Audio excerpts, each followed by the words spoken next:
Boketov, Haverins, Hakol Beseder, tudo em ordem, tudo bem. Sahurai Tovim para você que estiver vendo esse vídeo à tarde, ou um Erev Tov para você que estiver vendo à noite, tá?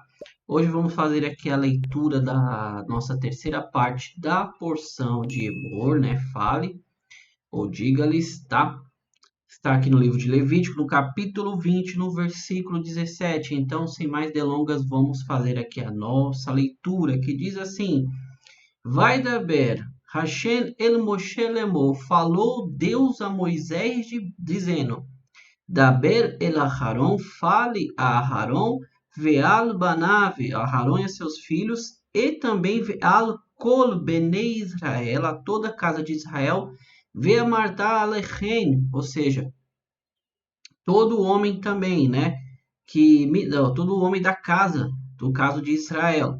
O minhagel be Israel, e todo o estrangeiro ou convertido que está no meio de Israel, que quando eles quiserem se aproximar, né? Asher Ikerav, quando quiser se aproximar de Deus através de um korbanon, ou seja, uma oferenda, que essa oferenda ela venha no caso ser ela vem a ser apresentada a Deus como uma oferenda queimada, né? Um leolá, tá? Para cumprir seus votos e suas doações. Então, nós vemos aqui o primeiro versículo, Deus faz uma convocação para Moisés, falar para Arão, falar para seus filhos e todos os Benei Israel, todos os filhos de Israel. Só que não também só os filhos de Israel. O próprio texto diz, ish, ou seja, cada uma pessoa da casa de Israel. Imon Hager, ou seja, cada estrangeiro convertido que também está no meio do povo judeu ali, que se eles forem fazer um korbanon, uma oferenda a Deus, que essa oferenda, né, queimada, ela deve ser, segundo o que está escrito agora aqui, a partir do versículo 19. Esta será aceita favoravelmente se for um macho perfeito, tirado do gado, das ovelhas ou das cabras, tá? Não consagre nenhum animal defeituoso, pois ele não será aceito favoravelmente para vocês. Então Deus já vem aqui e faz uma convocação. Se você quer oferecer uma oferenda para Deus, um sacrifício para Deus, tem que ser específico ali um macho, porque nós já sabemos que toda oferenda que era em relação a Hatat, pecado, teria que ser uma fêmea. Tá? Nós já vimos isso lá atrás. Aqui, quando você vai fazer uma oferenda de olá, uma oferenda voluntária a Deus, uma oferenda que era totalmente consumida, então Deus fala, esse animal ele tem que ser perfeito. E não só você, povo de Israel, mas todo aquele que está no meio de vocês. Tá? Então diz assim o versículo 21. Se uma pessoa apresenta uma oferenda de paz do gado ou do rebanho para cumprir uma promessa geral específica, ela deve ser perfeita para ser aceita. Não haverá nenhum defeito nela, tá? Então, essa porção também, essa terceira parte da porção de Emor, ela é muito objetiva e clara, tá? Nós vemos ontem, então, que toda a parte do serviço a Deus, tanto dos Kohanim como do Kohen Gadol, que nós estamos falando aqui no caso de Aharon e os seus outros dois filhos, nós estamos justamente falando que quando eles iam oferecer ali, eles teriam que ser perfeitos. Todos os Kohanim, eles não poderiam ter defeitos físicos, como nós vimos ontem. Agora aqui, Deus atribui também a oferenda que vinha da parte também do todo a casa de Israel, como também dos Guerim, né, os peregrinos ou os convertidos, que eles teriam que ser perfeito, o animal ele não poderia ter nenhum tipo de defeito, tá? Vamos continuar lendo aqui, depois nós retomamos sobre essa questão. Assim você não deve oferecer a Deus nenhum animal que seja cego, ou que tenha um membro quebrado, ou cortado, ou que tenha verruga, sarna ou espinge. Vocês não podem colocá-lo sobre o altar como oferenda de fogo a Deus, tá? Então nós vemos aqui que a Torá ela classifica alguns tipos de defeitos com esses animais que eles não poderiam ter.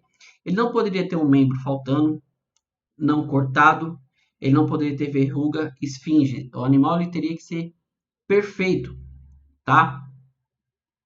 Para que ele pudesse ser ali oferecido ao altar de Deus como uma oferenda de fogo, tá? Hamizbeh Hashem, tá? O altar de Deus. Um touro ou um cordeiro que tiver um membro desproporcional ou indivisível, ele pode ser oferecido como um donativo, mas não será aceito como uma promessa. Então, se você tiver um animal, no caso aqui, como ele fala, um touro ou um cordeiro, que ele tiver um membro desproporcional ou indivisível, que seja grudado, ele pode ser oferecido como um donativo. Só que ele não pode ser oferecido ali, né, como uma oferta queimada ao altar, um donativo ou uma promessa que foi dada ali, no caso, acabado passado para o Kohen, tá? O Rashi ele fala assim, ó, pode ser vendido e seu dinheiro utilizado para a manutenção do templo, tá? Com o caso donativo ali ou uma promessa, né? Como ele fala aqui, uma promessa ali no caso seria para o altar de Deus, mas não desculpa como uma oferenda, tá? Vocês não podem, o sacrifício, vocês não podem oferecer a Deus o que tenha seus testículos esmagados, seja à mão ou moído com instrumentos desprendidos ou machucados. Aqui acho que o texto é bem claro, né? Se o testículo do animal tiver sido esmagado ou no caso ali com a mão ou moído com algum tipo de instrumento, também não poderia ser oferecido a Deus. Vocês não devem fazer isso em sua terra. Vamos ler o 25 aqui, a gente já comenta sobre isso aqui. Vocês não devem fazer isso em sua terra. Vocês não podem oferecer nenhum animal assim, mesmo que seja apresentado por um gentil, tá? Como pão para seu Deus, já que são mutilados e apresentam um defeito. Eles não serão aceitos por vocês. Ou seja, quando Deus fala aqui, né, quando a Torá diz a sua terra, né, o Rashi fala assim, isso se refere a castrar qualquer animal, mesmo de uma espécie impura, tá?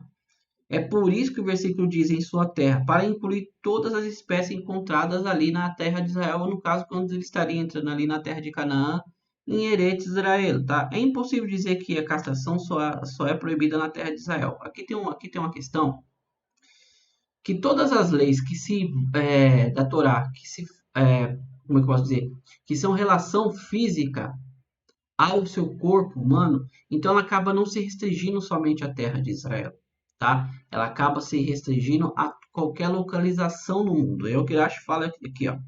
É impossível dizer que a castração só é proibida na terra de Israel, né? No caso, em sua terra. Porque a proibição de castração é uma obrigação associada ao corpo, e cada mandamento associado ao corpo se aplica tanto em Israel como fora, tá? Tá lá no Tratado de Kiddushin, na página 36b do Talmud, tá? Também tá no Torá de Kohanim 22, 121. Então, mandamentos que se vogam ao corpo, que você faz uso do corpo, no caso, o tefilim. Então, você não pode, na questão não é só você usar o tefilim simplesmente na terra de Israel, não. Você faz ele em qualquer lugar do mundo. Os tzitzit, que são aquelas franjas que usamos também, você não pode, né, só fazer na terra de Israel. Ela se propaga a qualquer localização do mundo, tá bom? Então, por isso que Rashi ele comenta aqui sobre essa questão do animal, sobre essa questão dos testículos serem arrancados com a mão, serem torturados com a mão ou qualquer material, se ele seria só dentro da terra de só dentro da terra de Israel. Não, ela abrange qualquer lugar, tá? Embora as oferendas só podiam ser levadas em Jerusalém, como nós já conversamos aqui, que tudo aquilo que era oferecido fora da onde Deus tinha estipulado era oferecido a shedins, a demônios, tá? O 26 diz assim, Deus falou a Moshe dizendo, quando um touro, cordeiro ou cabra nasce, ele deve permanecer com sua mãe por 7 dias. Após o 8º dia, ele será aceito como oferenda de fogo para Deus. Tá? Então, ou seja, se nascer um animal, né, você não pode pegar dele e logo sacrificá-lo. Ele tem que permanecer ali com a mãe dele durante 8 dias, tá? Rashi, ele comenta aqui que no caso das leis, o animal macho não tem essa obrigação em relação ao pai, mas sim a mãe, porque a mãe ela tem que estar ali com o animal durante aqueles 8 dias, tá bom? Vocês não devem abater um touro ou um cordeiro em sua cria no mesmo dia, tá? Não pode, por quê? Vamos ler aqui. Também está incluído nessa proibição se a cria for abatida antes de sua mãe. Então, no caso aqui, Irache ele comenta assim: essa proibição se aplica às fêmeas do animal. Ou seja, é proibido abater um animal e sua mãe no mesmo dia, quer a cria seja macho ou seja fêmea. A proibição não se aplica ao pai, sendo permitido o abate do animal e o pai juntamente com sua cria no mesmo dia. Tratado de Rolim, na página 78b do Talmud, explica melhor essa situação aqui. Então, aqui no caso, não se pode abater, tá? Tem toda uma questão aqui, como nós dizemos, essas leis, ela vem da parte de Rucada, aquelas Ruquim, que são os decretos de Deus, tá? Elas não têm uma explicação lógica, tá bom? Então vamos aqui parar e deduzir algo, tá? Existem inúmeras explicações sobre isso, tá bom? Em relação à questão, a gente pode tratar justamente sobre a questão da mãe que acabou de ter o filho, você não vai lá abatê-los no mesmo dia e nem vai levar o filho na frente da sua mãe para abatê-lo, tá bom? Para não causar um certo mal-estar ao animal. Existem outras inúmeras explicações sobre isso aqui, mas vamos dar continuidade aqui. Quando vocês abaterem uma oferenda de agradecimento, versículo 29, a Deus vocês devem fazê-lo de modo aceitável para vocês.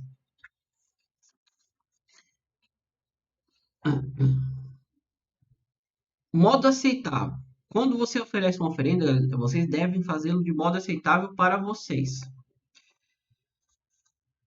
Desde o início de seu abate, tomem cuidado para que seja aceitável para vocês. E o que se torna aceitável para vocês? A Irache continua aqui no próximo versículo. A Torá repete esta regra aqui, além do Levítico 7, capítulo 7, versículo 15, para nos alertar que o abate deve ser realizado sob essa condição. Não se pode abater com intenção de comê-lo no dia seguinte, pois com relação à oferenda de paz, se tiver pensamento que invalida o sacrifício, não será considerado aceitável. Nós vamos ler aqui já no versículo da frente. Que quando você iria fazer uma oferenda ali, somente de paz, você não poderia ir com a mente já pensando que você iria abater ele como no outro dia. Não, você não pode invalidar a oferenda de Deus. Então, o que Irache ele traz aqui é justamente isso, que a intenção é a que importa. Se você chegar para abater já com outra intenção, você já invalidou a sua própria oferenda, tá? Por isso o versículo diz, vocês devem fazer de modo aceitável para vocês, tá? Não com pensamentos diferentes, tá? Naquele mesmo dia será comido e que nada sobrará até a manhã seguinte. Ani Hashem Elohim. Eu sou Deus de vocês aqui no caso. Então Deus fala assim, que se você já for fazer uma oferenda de olá ou shelamim, você já pensando que ela seria comida no dia posterior, você acaba invalidando esse próprio sacrifício, tá? Vamos lá, versículo 31. Guarde meus decretos, guarde meus mandamentos e os cumpram, né? Eu sou Hashem. Hashem por quê? Eu sou Deus que compensa, que recorda, que que recompensa a cada ato, porque isso aqui é um decreto de Deus, então você não tem uma explicação lógica. Então, quando Deus fala, faça isso, é porque eu sou Deus, eu sou fiel para recompensá-lo por cada ação sua em relação aos meus decretos, né? E aos meus mandamentos, e os cumpram. Não profane meu santo nome, né? Eu devo ser santificado dentre os filhos de Israel. Eu sou Hashem. Quem os santifica? Quem os tirou da terra do Egito para ser o seu Deus? Eu sou Hashem. Então Deus fala aqui que justamente quando ele tirou o povo de Israel do Egito, né, ele fala que eu sou santo e eu santifiquei vocês através dos meus mandamentos. Então, Anohi Hashem, eu sou Deus para cumprir tudo o que eu disse a vocês desde quando eu tirei vocês do Egito, tá? Então, meus amigos, nós terminamos aqui. Essa é uma porção mais curta, a de amanhã também é um pouco menor ainda. Mas só para nós finalizarmos aqui, a Hassidut, ela explica de uma maneira brilhante essa questão do animal ser perfeito, tá?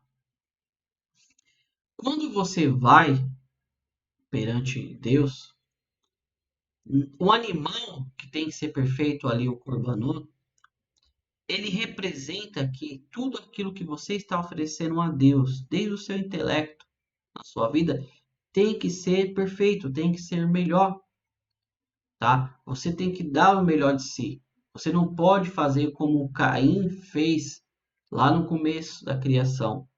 Ele pegou ali dos frutos do campo e não deu o que era de melhor para Hashem, contrariamente o que Abel fez.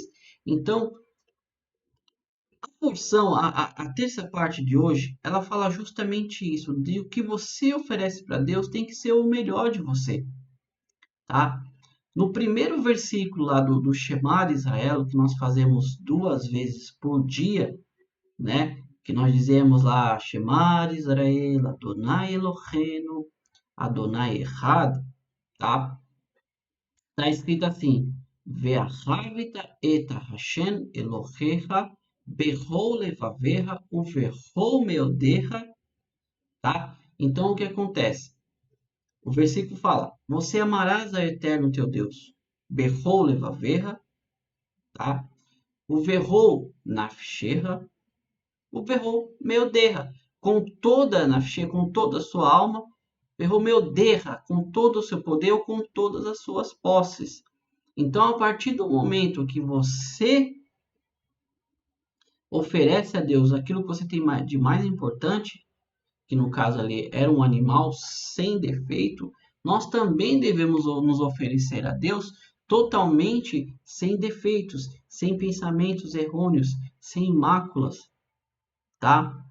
Nós sabemos que hoje nós não temos mais o templo, então nós não oferecemos mais a Deus as nossas oferendas. E o que é essa oferenda? Senão as nossas tefilás. Por isso nós fazemos 3 vezes as orações no dia, a Shaharit, a Minha e a Arvit, que era justamente comparado que era o serviço no templo, a primeira oferenda da manhã, a oferenda da tarde e o restante que era queimado à noite, tá bom? Então, hoje, nós, quando fazemos as nossas orações, as nossas tefilá a Deus, devemos ter em mente que nossos pensamentos eles têm que ser perfeitos, que nossas atitudes devem ser perfeitas, tá bom? Então, essa é a mensagem da terceira parte aqui da nossa porção. Um animal perfeito representa o seu caráter, que também tem que ser perfeito. A sua tefilá perante Deus tem que ser perfeita. Tá bom, meus amigos? Mais uma vez eu quero agradecer vocês que estão aqui conosco, que chegou até o final desse vídeo. Você que é novo nesse canal, muito obrigado. Se inscreva, deixe um like, compartilhe se você gostou do conteúdo com mais pessoas para que a palavra de Deus ali dentro do original do hebraico possa chegar até mais pessoas. A sua interpretação correta dentro da Torá, tá bom? Dentro da Bíblia. Mais uma vez, um Bekor Tov, tudo de bom. Hatzalahá na vida de todo mundo, sucesso e nos vemos no próximo vídeo, né? E que Mashiach se revele ainda hoje, para que toda essa situação no mundo, toda essa situação que nós estamos vendo ruim, que elas possam terminar, que possamos viver cada um em paz com o seu semelhante, com o seu irmão, tá? Que se cessem todas as guerras, todas as mortes. Mashiach vindo, né? Trazendo, revelando o mais profundo e oculto da Torá de Deus, construindo o terceiro Beit HaMikdash lá em Jerusalém, tá bom? Se não, amanhã estaremos aqui de novo com a nossa quarta parte da porção de Emor, tá bom? Amigos, nos vemos até lá, se assim Deus quiser mais uma vez. Tudo de bom, Bekortov, e nos vemos então amanhã. Lehitraot. Até mais. Tchau, tchau. Muito obrigado.